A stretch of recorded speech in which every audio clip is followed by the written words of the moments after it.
Have you ever looked at a map and noticed that Russia borders Mongolia, China, Japan, and North Korea? Yet in this huge region of land, there are almost no major cities. Instead, it's just small towns like Yakutsk, Vladivostok, and a few ports on the Pacific. So, why does Russia actually have this land with hardly any big cities, even though it's right next to some of the most populated countries in the world? To find out the answer, we need to look into the geography and history of Russia's Far East. This region, stretching from Lake Baikal to the Pacific Ocean, is one of the harshest environments on Earth. First, the geography. Much of the land sits on permafrost, meaning the ground is permanently frozen. Winters can reach below -50°C in places like Yakutsk, which is one of the coldest cities in the world. Farming is nearly impossible here, and building infrastructure is difficult since roads and buildings sink into the soft ground in summer.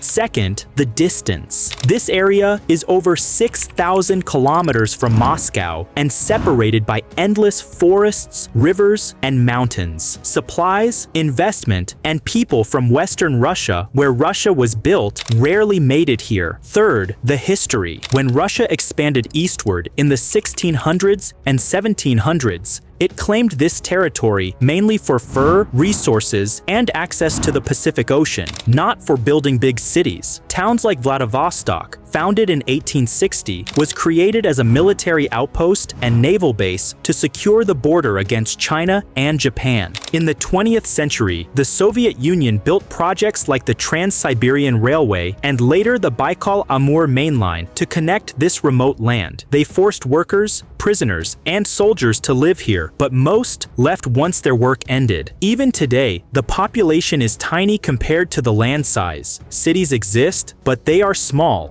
Vladivostok has about 600,000 people, Khabarovsk around the same, and Yakutsk even less than that. Compare that to the huge cities just across the border in China, Japan, and Korea. Tens of millions of people live within a short distance, but on the Russian side, it remains nearly empty. Why? Because the climate is brutal, the land is isolated, and the economy has always been tied more to resources than to settlement. And that's why Russia's Far East, despite being so close to some of the most crowded countries on Earth, has almost no major cities.